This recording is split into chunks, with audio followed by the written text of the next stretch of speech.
All right, welcome to an emergency episode of Encores Club because Duran Duran dropped a new single. And here we go again. This is the second single off of Future Past, and it is the second time I've been on vacation when the song came out. The last one, Invisible, I listened to in a hotel in New Orleans, and here I am in Chicago listening to No Joy for the first time. I got to hear someone posted it, probably not super legally from a different time zone, but I got to hear it before it even dropped here in the US. So I've had a few listens. I am super excited about it. Rhonda, what do you think? I gotta say, I love it. I really do. And what I love most about it is that I kind of thought that this was the direction they were headed in with it. You know, so many people were so just over the top ridiculous about worrying about what this was going to be like for Duran Duran.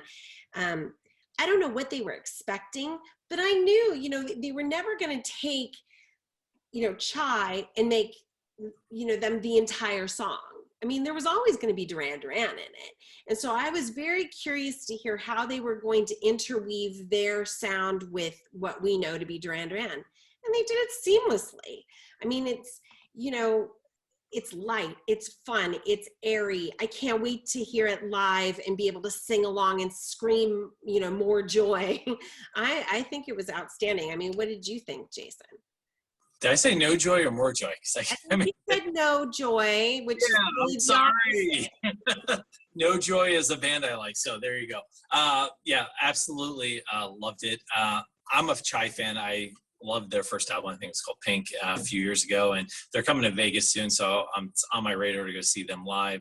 I'm also a K-pop fan, so between J-pop, K-pop, all that style of music, it's very exciting. It's very current, and Duran Duran's never been afraid to chase trends. But sometimes Red Carpet Massacre, there's people who love it and there's people who can't stand it. They were obviously chasing trends then, but with More Joy, they're obviously trying to be contemporary, but it works because they don't lose their DNA. They don't lose what they do best. I'll always remember the first time I heard it, I'm listening to it and it's very electronic and I'm like waiting and waiting. I'm like, you can feel the part where you're like, okay, this is where the band's going to just kick in. Yeah. And they do. And had they not, I would have been like, oh God, we're going to have another Paper Gods. But the band kicks in, Roger kicks in, and it just takes off, almost like an astronaut song. I kept thinking of, Sunrise, where the band just hits that overdrive. So right out of the gates, I love it. Lyrics, I haven't dove too close into them. I mean, it's more joy, it's happy, it's upbeat, it's effervescent. I don't really need the lyrics, but I think it contrasts really well with Invisible. And that's, you think about all our favorite Duran Duran albums, there's always that lightness and there's the darkness. Usually on the B-side, there's always that darkness, where they're talking Seventh Stranger, The Chauffeur, Friends of Mine. So, now we've heard two singles. Do you think they're kind of like setting that up again? I don't know. I was very curious about that. And I thought about it when I was listening, because Invisible was like, it's a heavy, dark song. And this is like the polar opposite. It's all the light and bright. And I said it online several times that I don't think there's another song in their catalog that is more aptly named than this one. I mean, it truly, More Joy is perfect. And, it's like people complained when Invisible came out because they were saying, it's just so dark and heavy and why isn't there a dance tune? Then they give you, here you go, here's the tune. And I'm hearing people say, it's very light. It's not like what I would expect from Duran Duran. And I'm like, you cannot win. You can't win. I just, I think that we've got to get out of our own heads sometimes and just let the band do their thing and see how you feel about it. I've heard some complaints that it's too electronic, and I'm like, you can't hear bass in that? Because I hear it. I hear a guitar. It doesn't, I hear, I hear the drums. I hear everything. It's, I don't think it's too electronic. I think it's the perfect balance. It's a great song for this time. It gives me hope. I mean, and I can't get through it without grinning and smiling. I mean, what more do you want? I love it. It was great.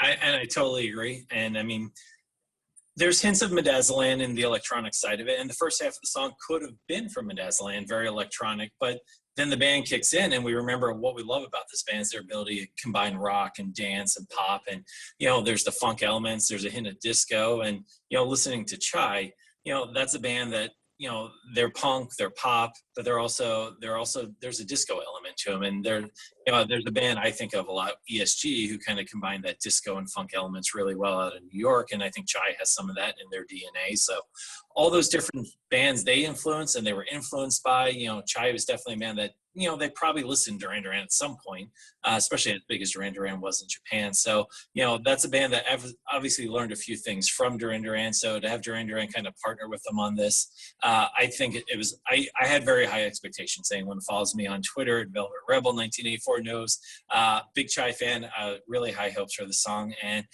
I'm super excited that I think it delivers. And I hope the other fans who were maybe on the fence about it kind of see how great this collaboration turned out. And it gets you excited about the rest of the album. There's a song with Tove Lo. I mean, that's going to be incredible too, it looks like. So someone posted the song list already. So looks like More Joy is towards the end of the album, which will be interesting because I always think the darker stuff for Duran Duran goes on the end of the album. But maybe, and I think you brought this up last time we talked about Invisible, given the state of the world, maybe darker is the way to start and you go from dark to light. And a lot of bands do that, whether it's light to dark or dark to light. We are in a place of darkness still, depending where you live with the pandemic and stuff. And moving to that place of more joy, this is a song of hope and it's going to get us there. So maybe they're inverting that light and dark side thing on us, but I think we're moving in a great direction. Yeah, I do too. I'm very, very excited to hear the rest of it. They have a song on the album. It's called Hammerhead. And I'm like, oh God, it's just like, I would never have expected that name from a Duran Duran song. So I can't wait to hear it. I mean, it's going to be out October 22nd.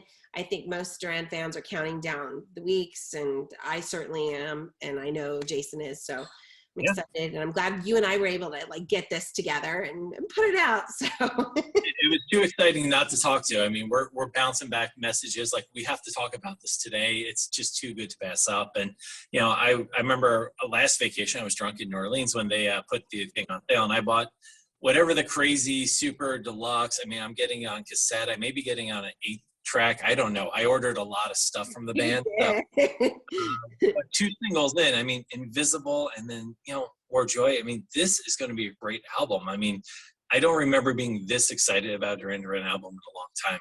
All You Need Now is one that I'll always love, and it's, a top 5 album for me. But I don't remember the build-up. I don't remember singles coming out. I mean, not like this. You Need It Now, but I don't remember hearing a couple singles in advance. So the build-up to this is a little more exciting. So from a post-reunion standpoint, this is the album that's got me super excited.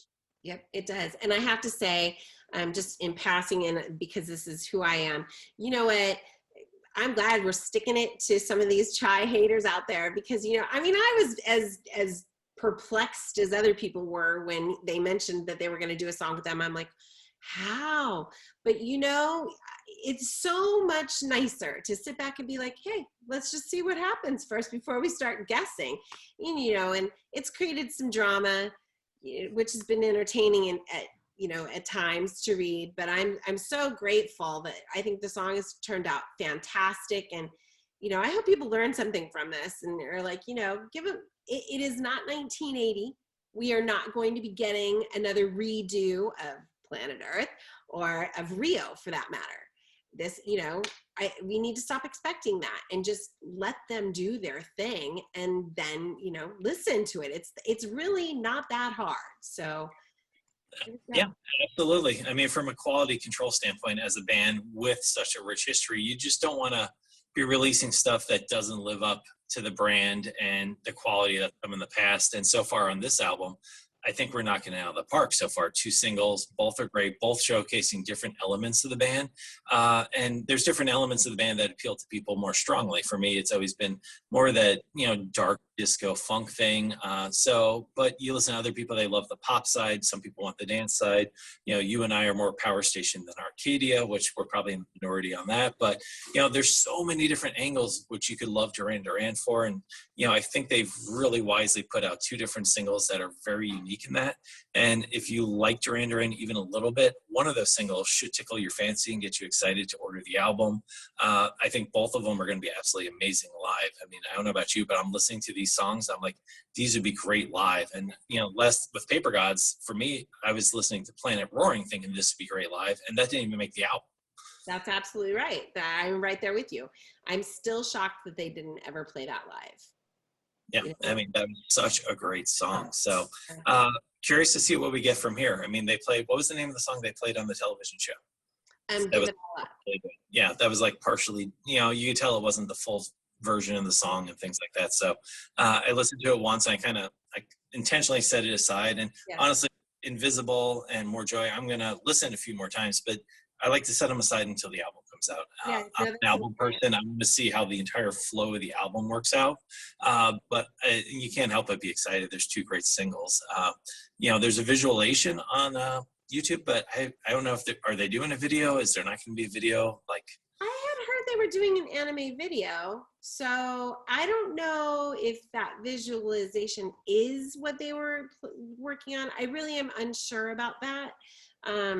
So I don't know. It's interesting because I played it for my 13-year-old, my daughter, and I played it in the car, and she's like, "What the heck is this?" And I'm like, "Just listen." And so she listens at first, and she's a big anime fan, and she grins, and she's like, "This is great." And then she heard Simon's voice, and she's like, "Whoa, what is going on here?"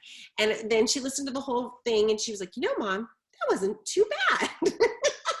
And so I think for a 13, if you're getting that out of her the first time, and she's my kid, let's just let's keep that in mind.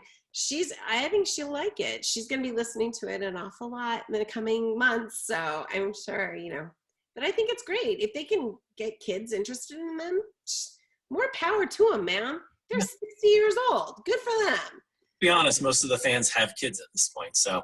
And they're probably listening to mom or dad's CDs on the way to school or whatever. So maybe it's something that tickles their fancy. So we'll see. You never know. So, all right. Well, I think that does it for us, really, doesn't it? We've covered it all.